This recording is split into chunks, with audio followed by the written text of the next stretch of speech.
ชื่อพ่อแท้แม่นรู้แต่เดิมนะนี่คือทางตัวไว้บ่ค่อยก้อนพลังปกครองก็บ่ทันมีเมืองเด้ไหนมีจำเมืองเอามุนชึก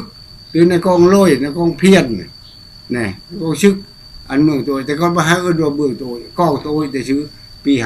50ไหนยังวุ่นวายยังบ่ทันกองเอิ้นเมืองเขาว่าอย่างนึงก็เมืองบ่รู้แล้วก็เอิ้น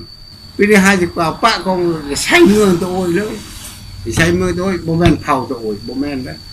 แน่เอาไปใช้กองตัวเลยใช้เมืองเผาตัวเลยนี่นั่นได้เรื่องตั้งแต่แผ่นดินเกิด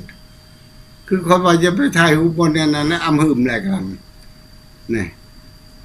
มันมีแต่ตะกี้อำหึมอำแตกบ่นะว้าวคือนี่ล่ะนางลึกกระบวนเลยนี่กัดกล้วยตำชอยรำปลาบ่นั้นแหละมันจะเปลี่ยนศาสนาบ่นี้เฮาจัง